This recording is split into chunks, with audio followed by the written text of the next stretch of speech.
Teresa, would you please call the roll? Absolutely. John, Here. Ron, Here. Joycelyn, Here. Michelle.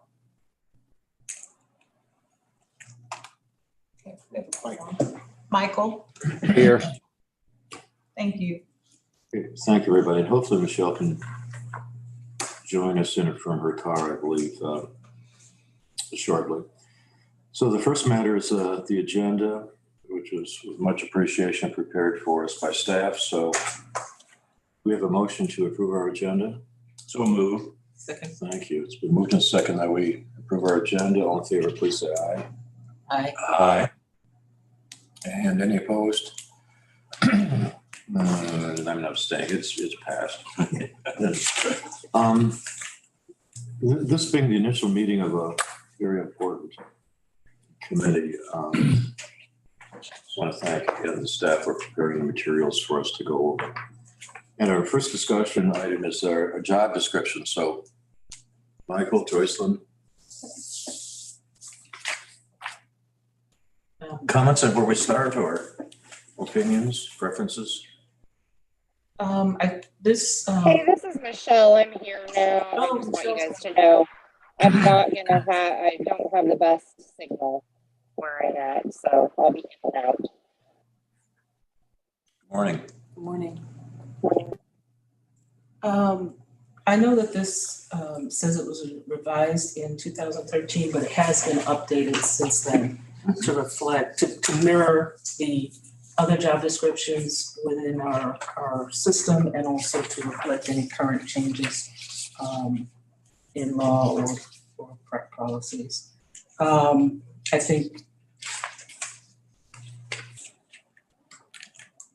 I don't have any provisions otherwise, but just to note that it has been updated since, it has been looked at since 2013. Okay, John. Well, yeah, I'd like to go over it a little bit more, but I'm fairly familiar with it, and I think it's pretty much up to date. I would appreciate comments from staff about whether it is up to date or whether there are some things that need reviewing. Yeah, my comment on the job description is that I did pull it out and took a look at it. I want to say January, February, right in that time period, when I sent the resignation letter, just to make sure that it was up to date. It felt like it was up to date. It certainly has language. Its language and format reflects a larger revision that we did to all of the job descriptions, as Joycelyn was mentioning, which Jennifer, when was that, 18? 19? Was even earlier than that? 17, Yeah. that ballpark, but it's in line. But it's in line with all of those. And so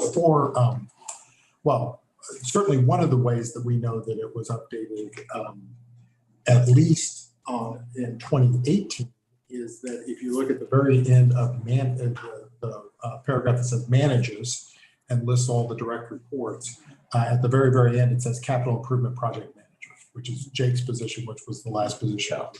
So that was reviewed. It was at least reviewed in 17, 18 when we brought Jake on. The other thing, which probably wouldn't have warranted a revision date because it was just a tweak, which is one reason that it is so old. The other thing is that when you see things like knowledge and support of principles of intellectual freedom, including the Library Bill of Rights and Freedom to Read Statement, those are the types of things that we added for all of the library positions at one point, which did occur in that 17-18 time period. Also, when you see down in the essential physical and abilities with or without reasonable accommodation, that was essentially the output of some of our ADA audits. So the last time that the job description sort of went through the wash would have been sort of in that 17-18 time period. I should mention that all of our job descriptions are being reviewed right now anyway. So in terms of content, subject matter, all of that, I feel very confident that this is describing what it is that I do. If I may add, I took a look at some of our other library job descriptions because for some reason there's a lot of openings right now.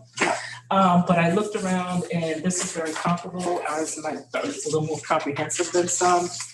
but it does reflect the library community of Savannah. Okay. Yeah, Steve, one thing I was wondering, considering the presentation of this with a bullet format, would it be possible, or would you feel comfortable in identifying some of the key factors that you think really would be the top priority for this job, or they're just all intertwined and you can't really separate them out? Yeah, I mean, it depends. We could separate them for bullets, but I'm thinking, Right. I mean, and in terms of like, is bullet number 1 actually priority number 5? And that's. Yeah, something, yeah. Yeah, and the truth of the matter is, yes, it Okay. is. I mean, it just depends on, what's happening at certain Okay. times of the calendar and cycle and what challenges are before us. So, yeah, I mean, ideally, you need to have all of these expectations, and sometimes it's sometimes some of the things are at the top and sometimes they're at the bottom, just depending upon what's. Well, and just a comment from John. I think when we get to the point when we take action on seeking a labor consultant to help us in this process, that we'll find out that one of the things that they will want to hear is any particular priorities that the board has that maybe don't show up in this description, and so I think that'll shape itself naturally in the course of hiring a consultant. Yeah, I think so. And when I was going through, I noticed that we had some that are absolutely required by statute, like for attendance of board meetings and all that. And then we also have an equal bullet presentation, having a driver's license. And let's say a person has some physical challenges, can't have a driver's license. Well, it's still wanting to come to the board meetings. So, but okay, yeah, but absolutely through, inevitably there will be a search organization involved so that we can, like you say, flesh it out then. Yeah. Ron, Yeah. in answer to your question, I think there is one area where I think there is a definite priority, and I think that's under experience and training. I think we absolutely must have somebody with an MLS degree. It says Master's in Public Administration, you strongly desire, Yeah. but that doesn't replace the number 1. So I think that's the one area. Sure.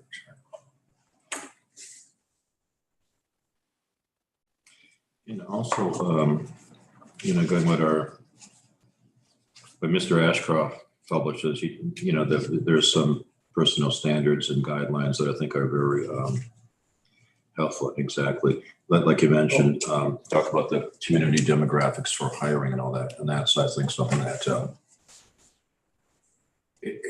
certainly right now deserves some real focus. If I could interject. Please, no, just not interject you, please, just anytime, just. Certainly one of the things that has happened over the 10, 12 years that I've been the director, and even going back the 4 years that Dick was the director,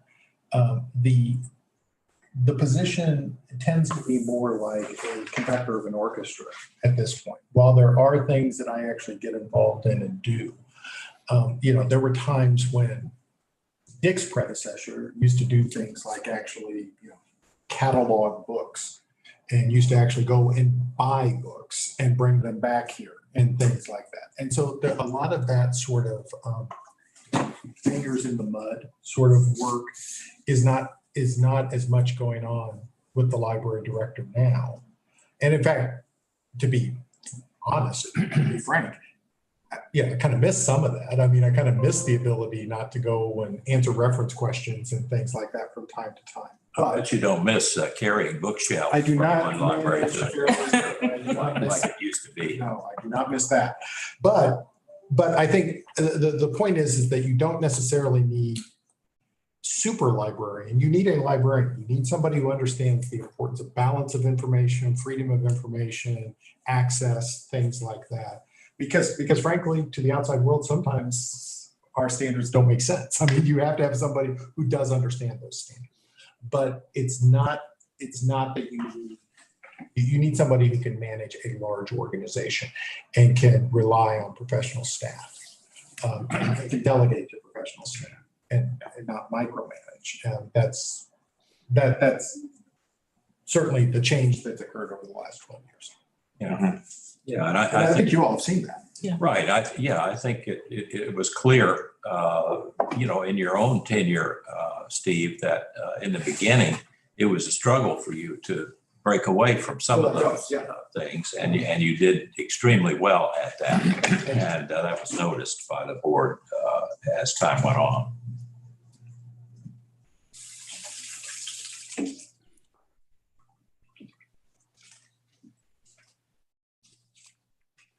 Well, if there's a sense that this is a workable job description, perhaps we ought to adopt it at this point as a job description.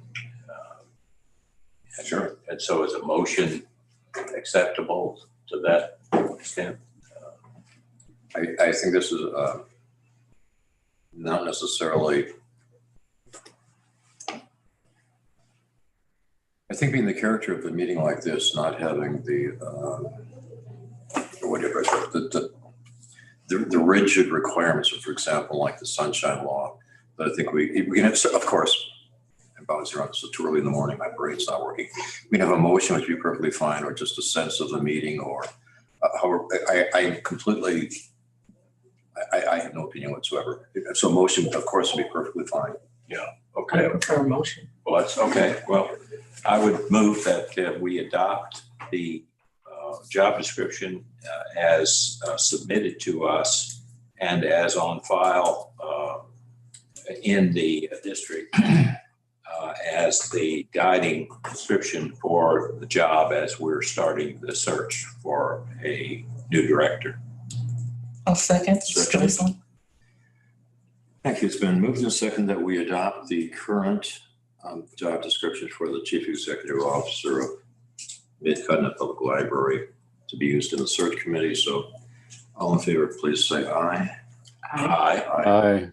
Any opposed or abstaining? Good, passed. And I have to give Michelle a chance to. Yeah. Oh, so yeah, Michelle, She may be out of she's in a range. no-cell zone. Yeah. She's driving. That happens. Yeah. Okay, good. Thank you. Okay, yes, I vote yes, sorry. Thank you. My phone wouldn't unlock. So candidate search, we have two members here who have been through that before, so please, you lead the discussion. Joycelyn, go ahead. Well, the first candidate search was anticipated, and we had a well-qualified candidate at the time, and that candidate was selected. The second transition, which involved Mr. Potter, again, it was anticipated, and we had a well-qualified candidate in mind. The issue, I think, for the board at the time was not whether or not Mr. Potter was well-qualified, because he was. We were focused on the needs of the library that had changed. And we felt we owed the taxpayer and the library district to look fully, just to make sure that who we had was the best person, and that was definitely the case. We're kind of at a point right now in the library search this time where we don't have a current front runner for a follow-up as at this time. And so the question before us is, what type of search are we going to do? Are we going to handle it ourselves, or are we going to hire a national search firm? I think that what's unique about this time period is that there are a lot of openings. And I think if we're going to get a candidate qualified to run one of the largest library systems in the country, my opinion is that we need to look nationally. Yeah, I completely agree with that. And even there probably are people on our staff now who are qualified for this position and may well apply and are encouraged to apply. But I think it would serve them well as all of our tax-paying patrons if we were to search on a national basis. And if it turns out that we hire someone from the staff, why then that someone can feel that they have competed against the best in the country and won out. And so I think that's important that we do that and have a search of that kind. And the people who conduct such searches, I've had some experience with that, and they are good at bringing you out, getting you to articulate what's important, and helping you with appropriate questions to ask that are related strictly to the description of the job and what is expected of you and how you would handle certain situations if you face them. And that's important that we have that guidance, because even though we had this experience many years ago, it's sort of faded in the background now. And I think we could benefit by that. And I hope that the staff can help us with that situation and can help us to find an appropriate consultant. And I believe we have I don't know where that stands. Is there any search already been done for such a consultant, or? I have a list. Yeah, and I have a list that I've shared with Joycelyn. I shared it with you, Ron. Just companies that I know of and that have done some work. Yes. Yeah, actually, Bradbury Miller is probably the firm that Mid-Continent has actually worked with in the past. Bradbury Miller is Dan Bradbury and Jo Beth Bradbury, who are previously library directors in this market. Oh, yeah, I know, yeah. And so they Dan Bradbury was the director of Kansas City Public Correct. Library for quite a while. And Jo Beth was North Kansas City. And Yeah. they both Forgotten that. they're both semi-retired, but the organization is still working. And we actually use them to help try to fill our youth services manager back in, 2008, something like that. Mm-hmm. And so we do have some experience with them, and I've shared some of that information. But to John's point, I really do want to underscore this, that I think going through the process myself back in 2010 helped to legitimize and justify my hire. And I think that would also be true of any staff member, any current staff member who went through that. I mean, that they would have, as John said, would have earned the position. It helps legitimize them in the eyes of the staff, and helps to support them. And certainly that would be the message that I would pass on to any internal candidates. It's not a lack of confidence. It's actually an opportunity to help you prove yourself and to gain full legitimacy when you take on the helm. So Absolutely. Just to state agreement with what was said, I couldn't imagine any search for a new CEO other than going through casting a broad net, and that requires, of course, the skills of the search firm.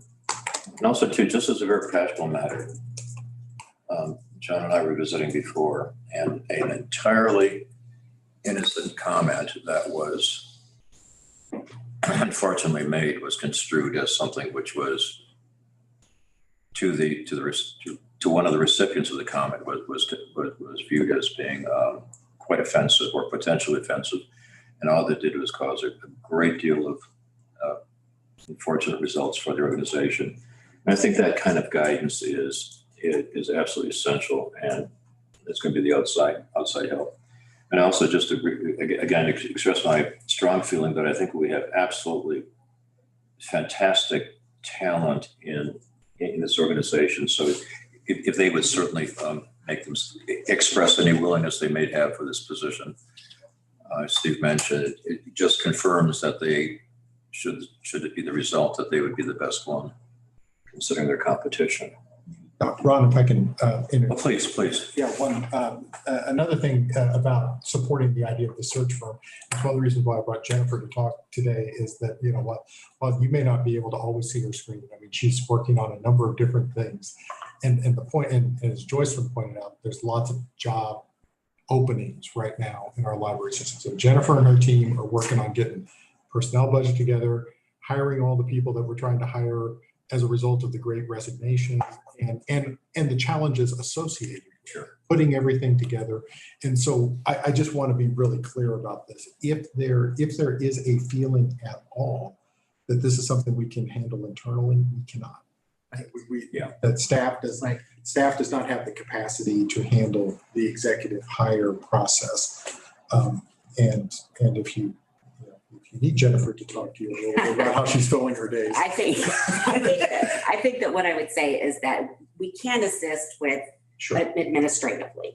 So, we have a compliant applicant tracking system that we use. So we can use that and provide, links so that the applicants can submit, a resume in addition to a, compliant application, which has all of the, legal notices. Now the search firm may have, may want to do something different, but that is available and something that we can, definitely support because mid-continent is so big and it's been around for so long. We would want to make sure that I am in contact with the search firm as they're looking at candidates, because we want to make sure that if they have any history with mid-continent, that that they have all of the information. So, if there's any background, performance evaluations, anything that we have internally about a candidate, we would want to make sure that the committee was fully informed.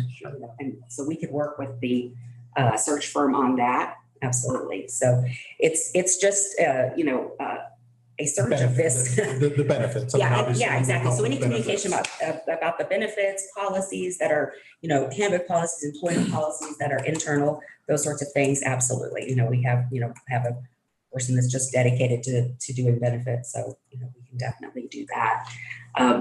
This is a big deal. And, what Steve is not saying, but I will say is that, Steve's career path to this position really doesn't exist anymore, which makes Steve a bit of a unicorn.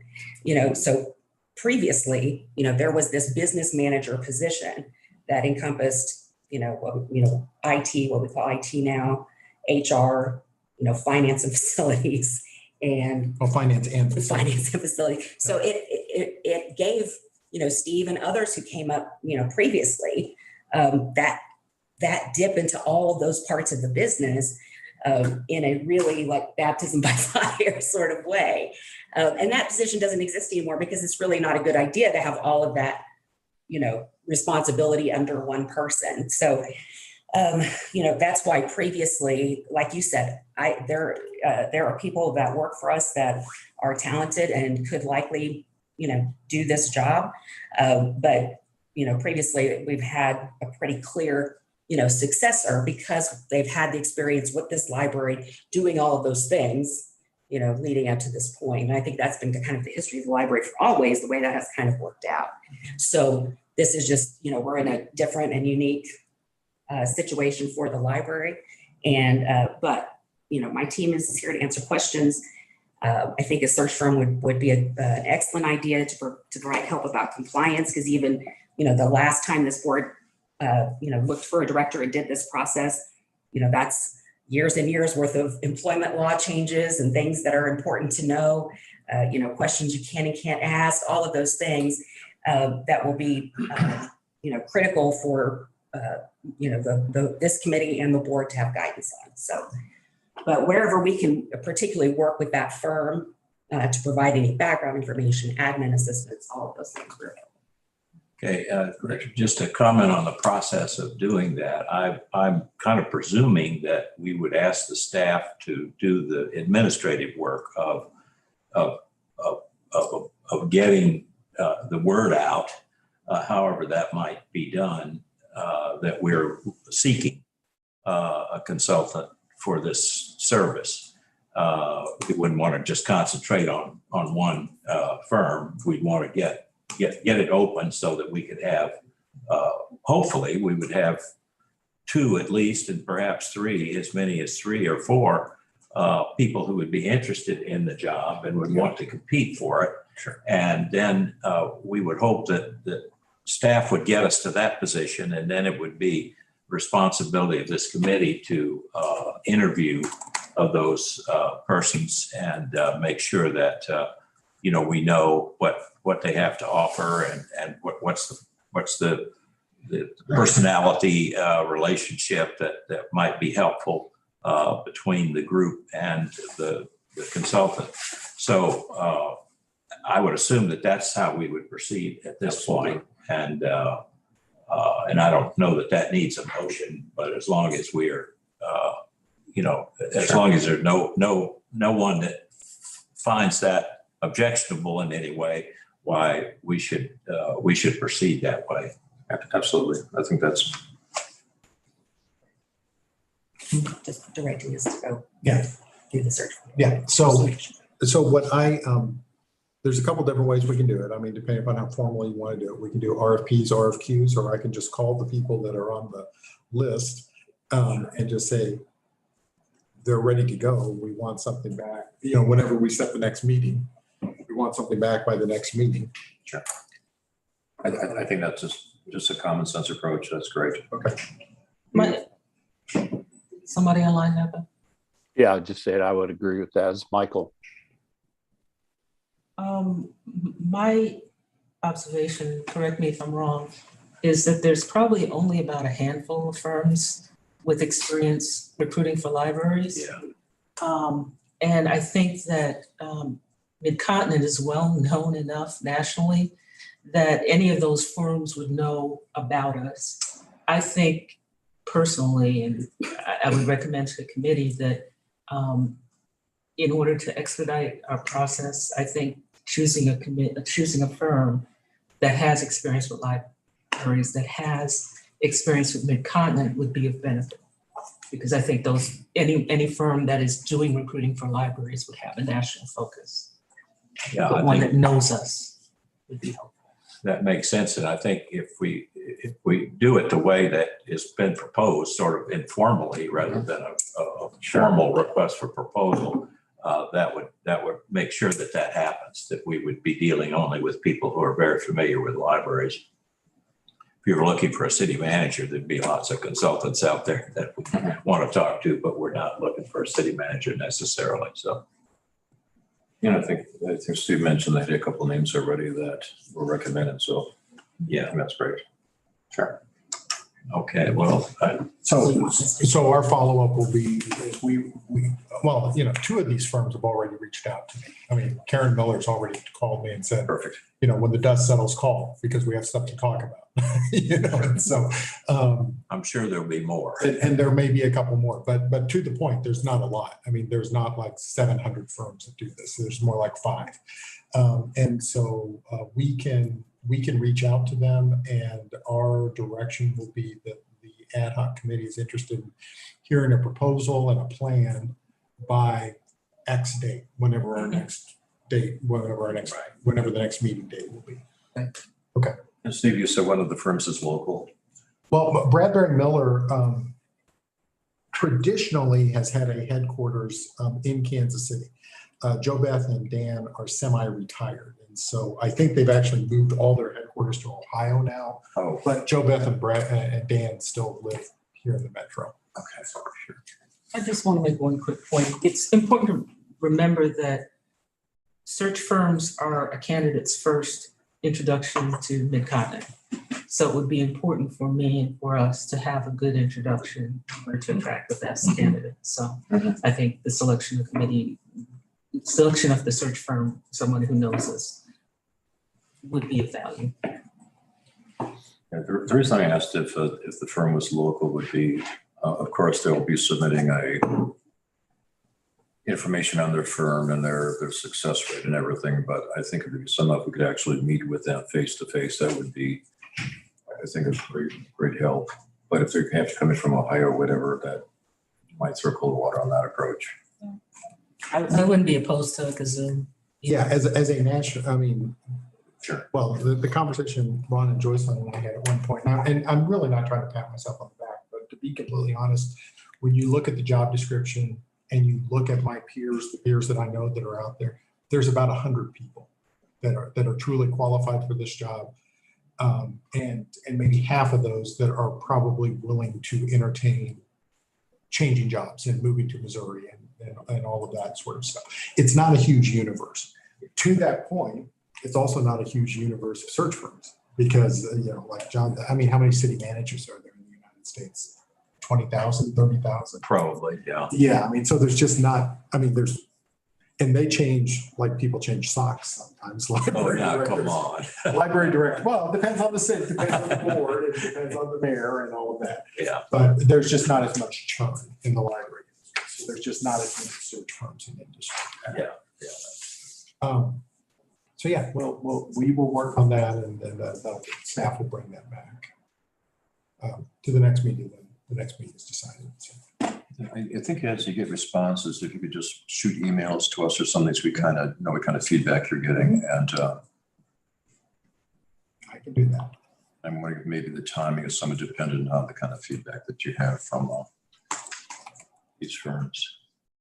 yeah, well, I think if we can, we ought to pick a date now that we expect to, because we need to get moving along in this. Yeah, Steve mentioned too that he's had contacts from them already, so that I'm sure they're ready to jump. Yeah, so before we leave, well, I think we, as a first objective, need to have a, On the calendar. yeah, we need to get on the calendar. Absolutely.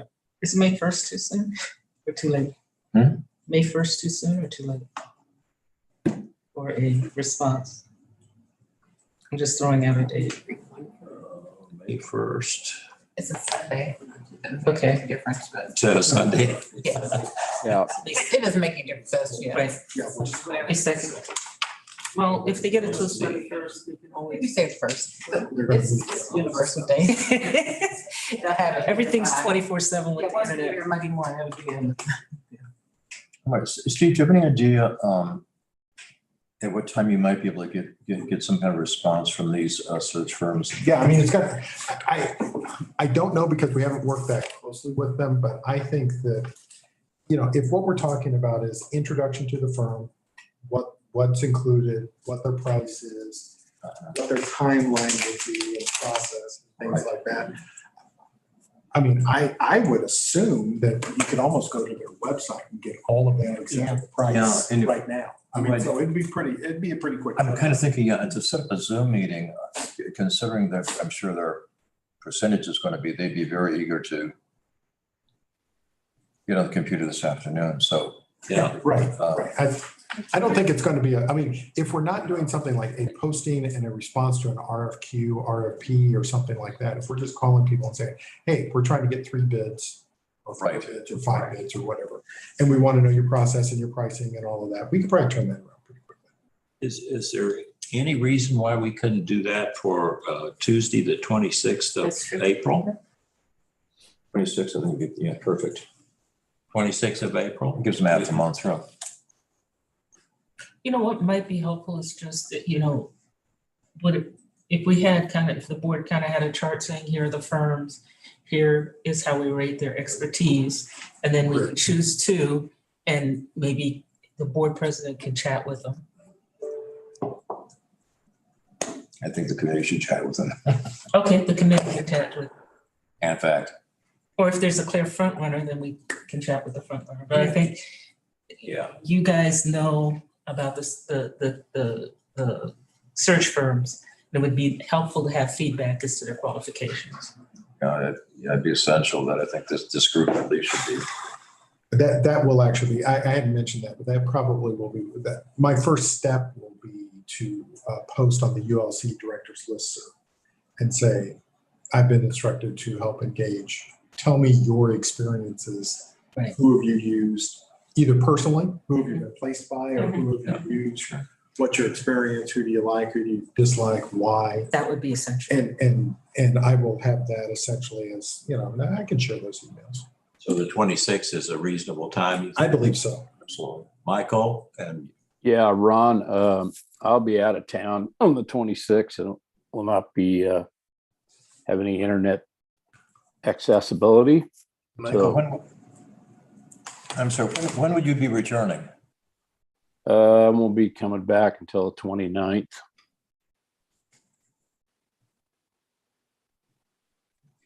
And you're leaving when, Michael? 26th, early in the morning. Oh, the 26th, okay. Yeah, Would the 25th put a squeeze on you for packing and everything? nope. 25th?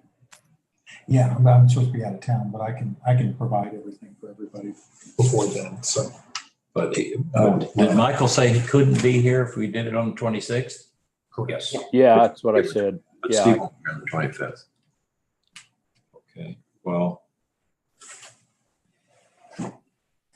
And I'll be in town that week, but I'll be out of town the week before and the week after. 25th is the day. Yeah. 25th? Mhm. Okay, Any particular time? that's fine. Not at 9.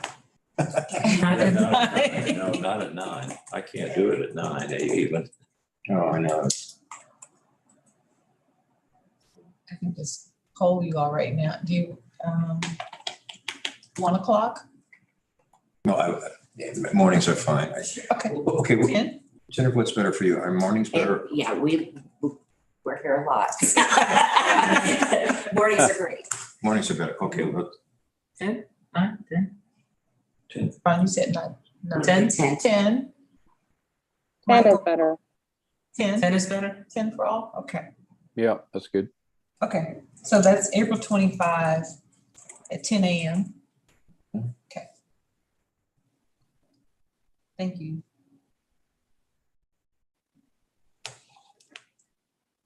Great. So any more on the succession plan? I'm sorry, the candidate search? So let's jump on down to the succession plan. The structure, of course, is laid out in the policy. And then the structure has to be fleshed in, so that's our discussion. And Well, yeah, we're sort of into that right now, aren't we? I mean, aren't we taking the steps that the succession plan anticipates at the moment? You know, the way it's, yeah, go ahead. I didn't need to interrupt you. No, that's fine. I was gonna rattle on, so. Yeah. Yes, I agree. We are in the middle of it. My concern, given the job market right now, we may not meet that June 30th deadline. And if so, that kicks in the emergency succession plan where the person who is interim cannot be a candidate for the position. So I think we need to think ahead as to how would we handle that if we do not meet the June 30th deadline.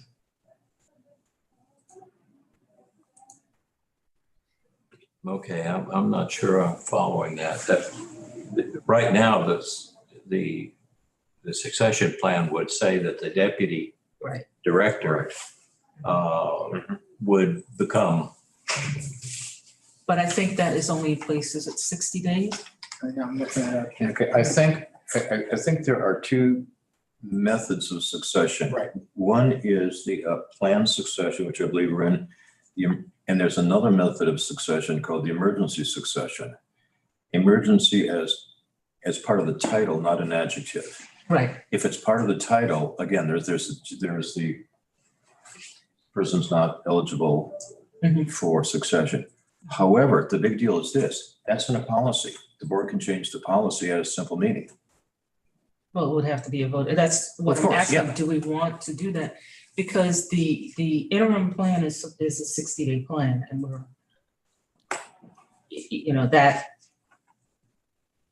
we're into the 60 days now. Do we anticipate, the question I guess I'm bringing up is, do we anticipate being able to fill or find the final candidate in that 60 days, or should we consider whether or not we change the policy to adjust that? I'm just thinking ahead. Maybe it's the pessimistic part of me thinking that maybe we cannot fill this position in 60 days. I don't think we can fill it in I 60 agree. days. I don't think that's possible. Yeah, I don't think we can either. Yeah, yeah. So that necessitates us rethinking our policy on that. Yeah, but if I can interject, I mean, certainly one of the things that I remember about the process is that, you know, your past precedents informs the process that you put together. And the past precedents has always been that there was, in terms of a planned succession, there was always, you know, somebody who was there and all of that. So, so that's why it was written as tightly as it was. And so when you go to emergency succession, just quoting it, it says emergency succession is activated following an unplanned or unexpected departure of the library director and CEO. This departure may be due to death, immediate resignation, immediate termination, or any separation where less than 60 days notice was given by the library director and CEO or the library board. And then it goes into more details. And then eventually does get to that point where Joycelyn's talking about the interim director being appointed after 60 days. And so there's so yeah, I mean, to Ron's point, I mean, you can argue that this is a planned succession. I've given you more than 60 days. And when you read the section on planned succession, it doesn't talk about any of this at all. On the other hand, you can argue that you can argue that clearly there was some thought by the board about this thing stretching on forever. And if it were to stretch on forever, how would you manage this so that there's not a caretaker manager or whatever the circumstance? My recommendation would be, as long as you're still in the ballpark, you know, 60 days, even 90 days, you know, another month. I mean, getting you toward fall. I think that you could use the traditional succession where the assistant director, as the assistant director's job description says the assistant director does fill in for the library director. And so as things set right now, I go home on June 30th, July 1, Susan is in charge. I mean, that's the way the job descriptions are set up. Yeah. And in terms of, you know, the things that we've talked about before, you know, things like staff. I mean, if you know, Joycelyn, if you needed a copy of job descriptions for personnel committee, you would contact Susan. Susan would contact Jennifer, just like you would today contact me, and I would contact Jennifer. So all of that's fine. What I would ask, though, is that if we get at the end of August and it still looks like it's not going to be a done deal or a bona fide offer hasn't been made, then I think you owe it to staff, not just Susan, but to all staff, to try to figure out something that's a bridge, to name an interim. So even if it is Susan who is acting as interim director, she's going to deserve a little bit more compensation for being the caretaker. Oh, absolutely. I think she could do it for 60 days. Beyond that, you owe it to whoever is taking on the extra headaches a little bit better compensation. Whether it's Susan, whether it's Richie. I mean, Richie is somebody who might be someone you might consider. Whether it's one of my MPAs, we do have 2 MPAs on staff that would not be qualified permanently, but can certainly manage a large organization. And so the idea would be, if we got to the end of August, it didn't look like there was, you know, an immediate end in sight, then name an interim with a temporary job description with appropriate compensation, and then carry on. That would be my recommendation. Did that muddy the waters too much? No, that's the exact absolutely. conversation I wanted to have. Yeah, I think that makes a lot of sense. I think that we will be able to make a decision by August. What you think? Along with you. Yeah, okay. I hope. Yeah. John, I would say by September. I think you may be able to make a bona fide offer sometime in September to somebody and that they may be able to accept it. But this gives you a little bit of wiggle room there. And what you don't want is the history in this area. Kansas City Public, in fact, the reason Quan works for us is because the library director at Kansas City Public, that position was a revolving door. Quan worked for 5 different directors in 5 years. And he just couldn't, it was just redoing the chart of accounts every time a new director came. He just couldn't take it. You don't want that. You also don't want a situation like Johnson County, which was open for almost 2 years without a clear interim in place. I mean, there was nobody running the show. Right. So you have to, I think, a commitment, try to get August, September, understanding that if you do get August 31st and you still haven't made a bona fide offer, then you probably need to figure out a short-term interim using the succession plan as a guide. Mhm. That would be my recommendation. It's a very prudent approach, absolutely. Yeah. Thank you. I wanted to have kind of a conversation now before we're into it.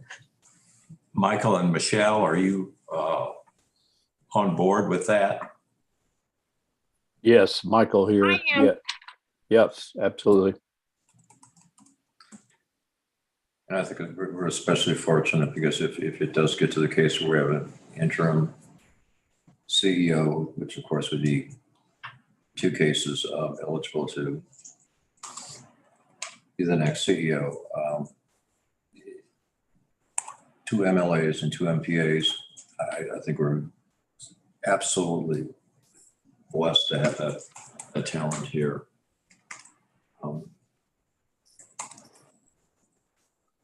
Any more on the succession plan? Just one other thing which has been on my mind, and it relates to the fact that we've had so little experience with this and so much time has lapsed since we did have experience. And as was pointed out to us by Jennifer earlier, a lot has changed in the world of hiring people since 2013 or so. So we ought to have, and I don't know what this costs or how we would approach this exactly, but we should have a labor attorney. I think you would call it a labor attorney. Yeah. Someone who is experienced in the law of all of this beyond the human resources part of it, but actual legal experience with it to advise us. Yeah, that's in the writing, absolutely. Yeah.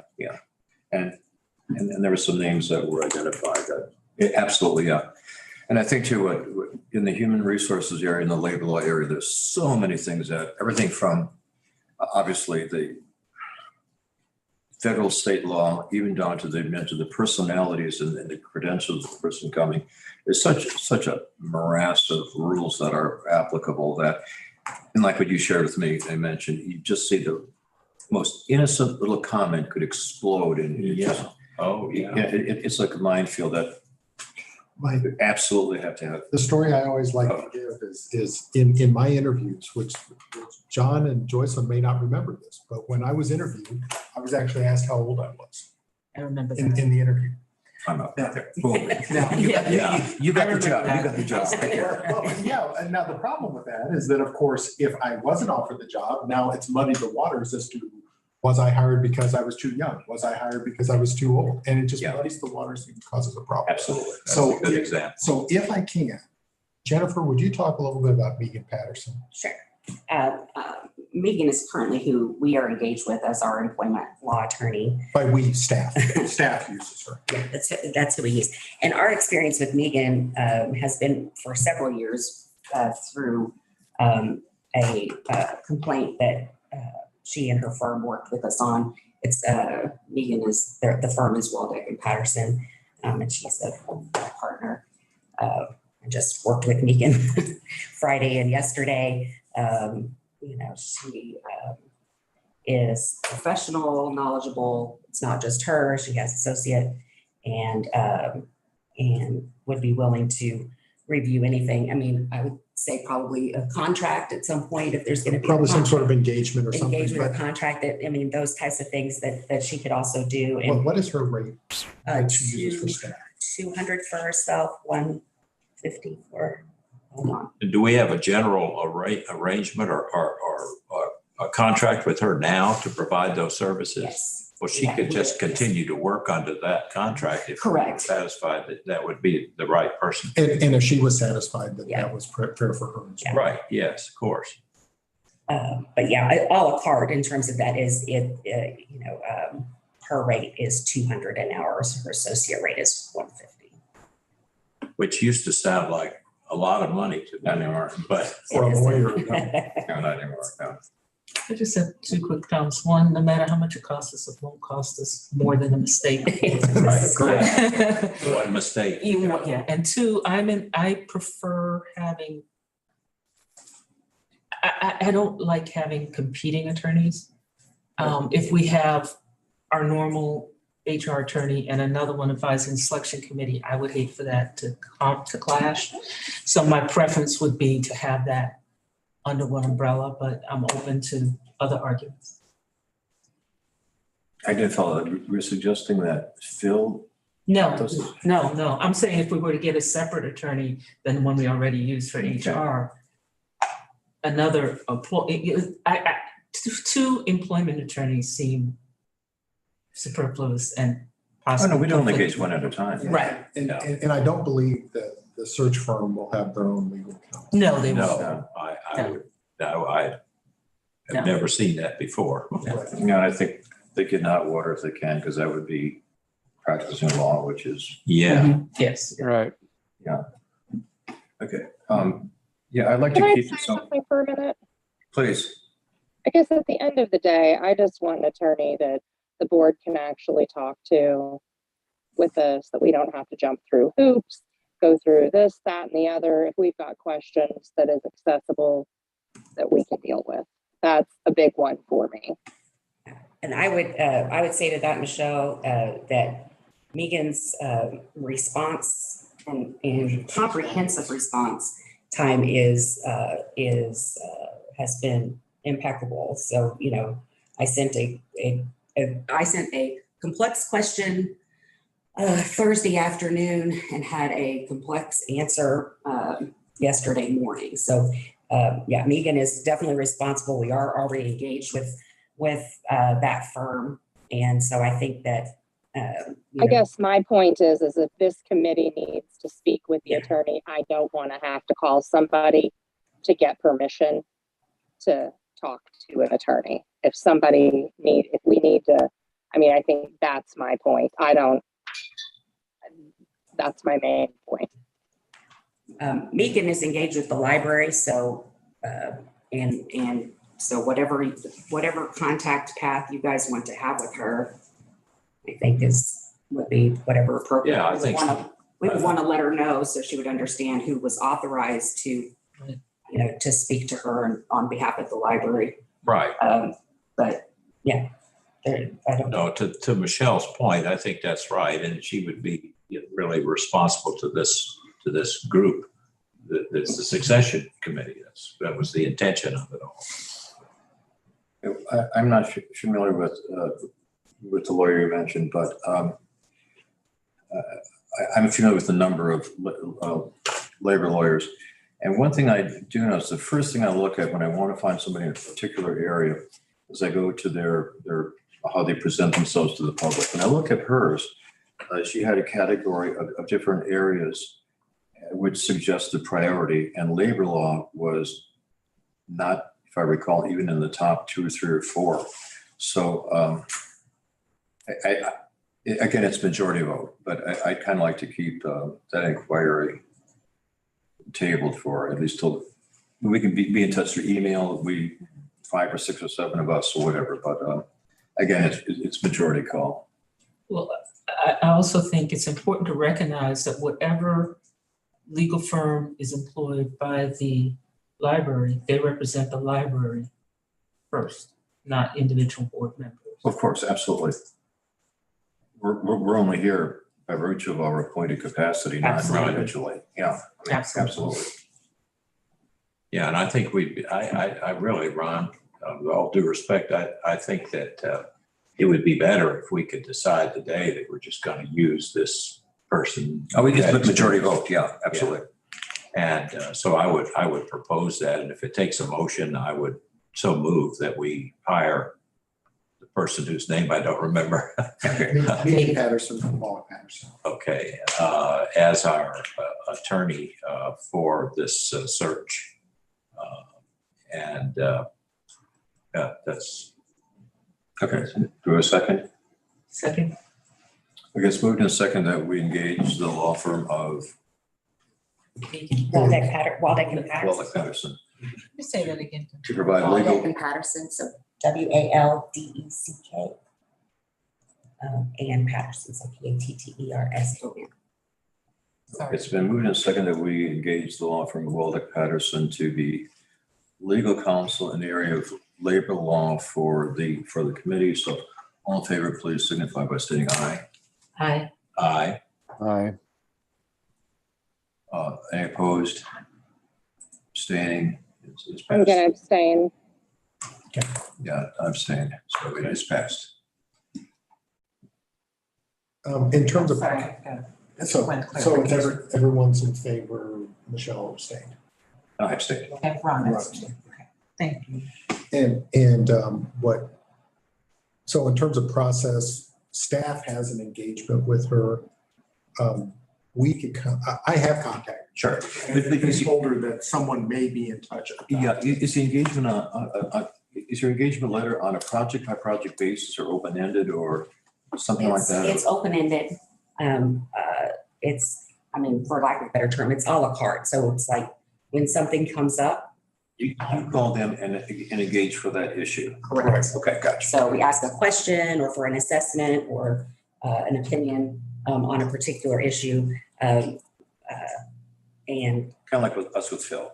correct. And I would say that in the case of the way Megan responds, it will be with citing, legal precedent and pointing to how it applies and making sure that we have a full understanding of what the Yeah, because ultimately everything is our decision. that's an So, internal yeah. opinion, absolutely. Yeah. Yeah, she should do that.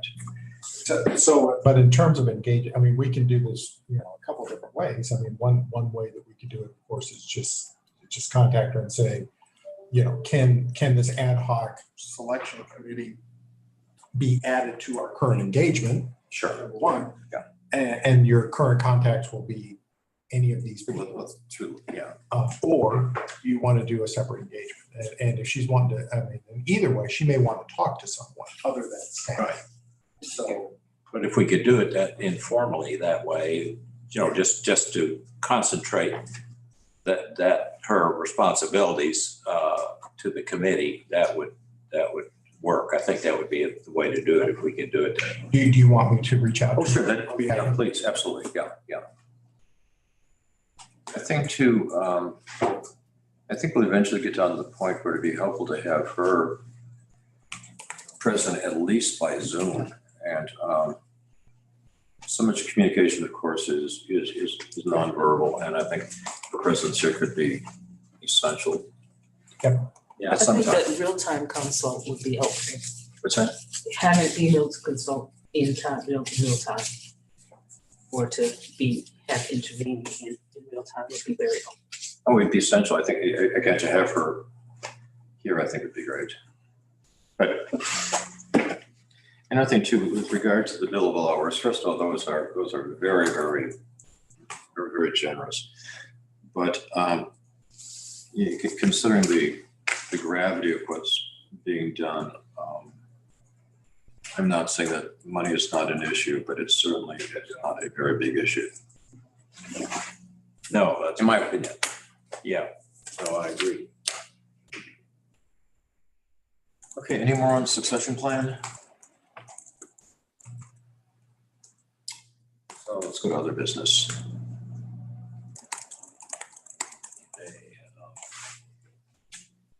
Michael and Michelle, Yes. And any other comments you care to share?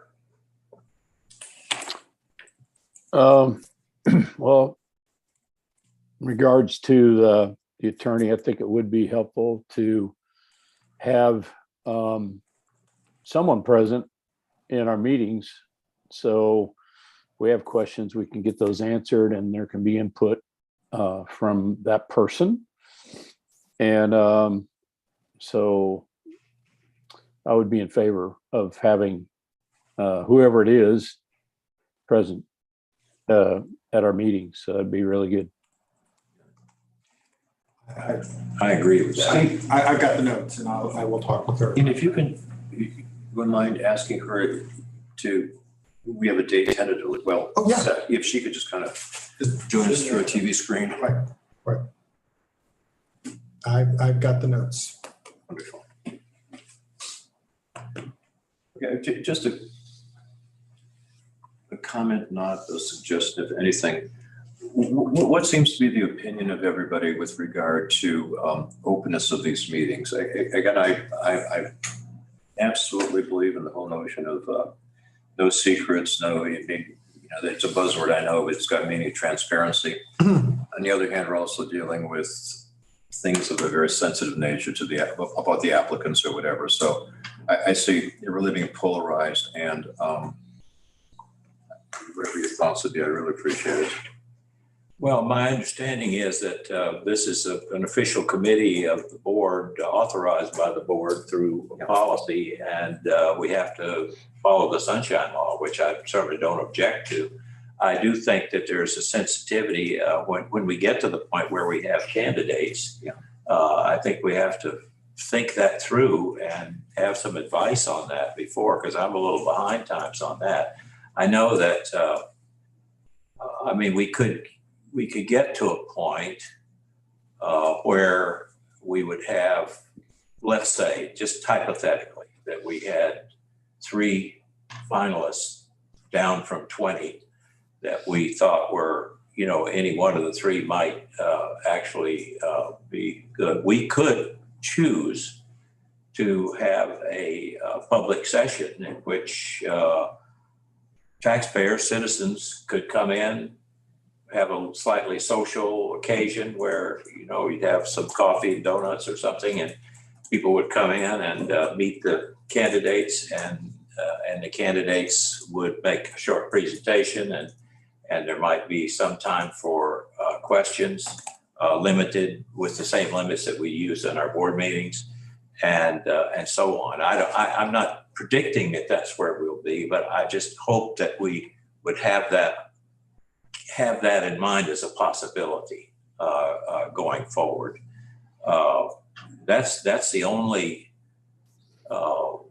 situation, I think, where we have to be fairly guarded. I think we have to be aware that some of these people that might end up on the top 3 or 4 or whatever it is might have wonderful jobs right now. In fact, I wouldn't even be hurt if we got into that situation where, there were people that were wonderfully successful at their jobs now, wanted to come here. I think that would be a great situation to be in.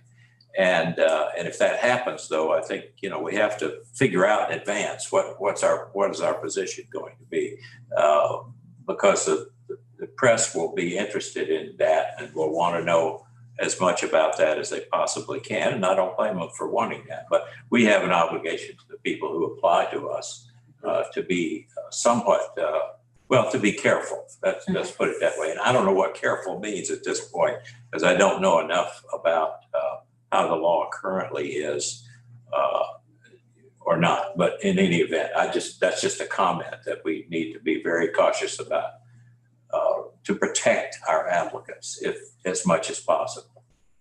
Yeah, my thought was something along these lines.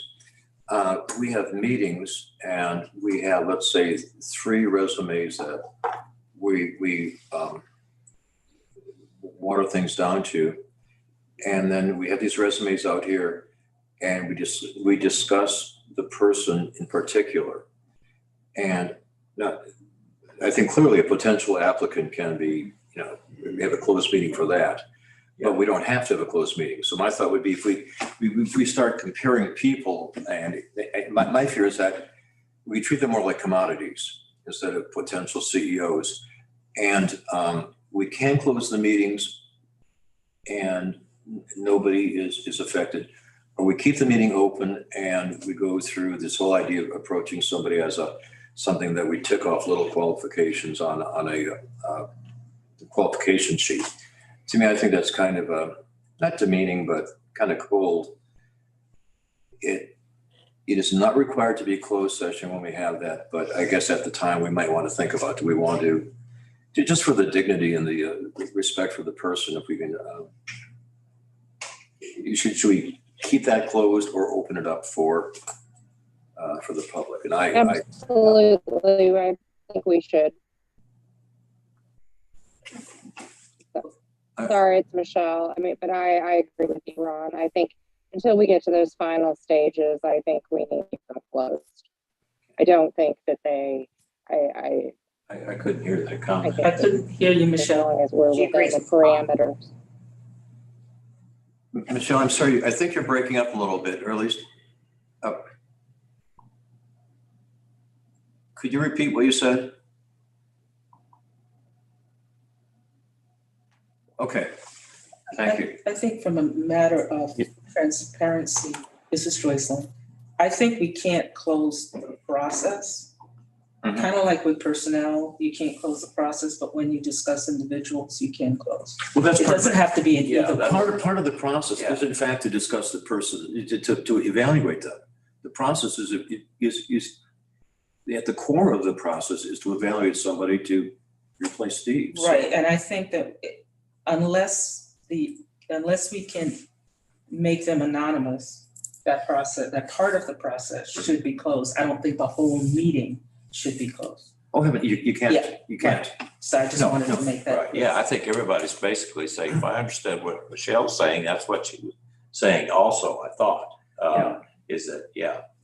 So two things to interject if I can. The first is that, I think it sounds to me like everyone's on the same page. And I think that if we were to take a quick poll, I'm projecting, but my interpretation is nobody would feel this meeting should have been a closed meeting. Right, And this meeting was all about process. yeah. Yeah. And so that should sort of be the guide. If you're talking about how you're going to do something, that should be open. If you're talking about who you're going to do it to, Right. then Yeah. maybe that should be closed. And so this is actually the exception that's in the Sunshine Law. It says hiring, firing, disciplining, or promoting of a particular employee by governmental bodies when personal information about the employee is discussed or recorded. Now this is a little bit of a caveat because you're not talking about an employee, you're talking about a candidate. Yeah. So Right. there's a little bit of muddiness.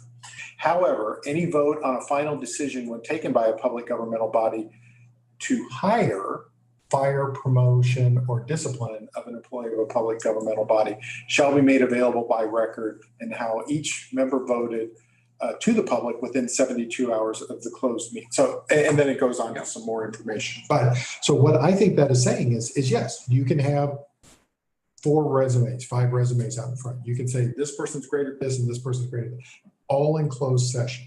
And you can vote to say, we are going to recommend moving forward with this person. And in 72 hours, Teresa will make that vote public because that's what the statute says to say. But you can do all of that deliberation in a closed session. The decision as to whether or not you're going to use rock, paper, scissors, that process, Yeah. that process would need to be an open session. And maybe, Especially our criteria for choosing absolutely needs to be in public. I think so. I would argue that would be something that you might be able to get away with it being in closed session, but honestly, it's better to talk about your criteria in open session.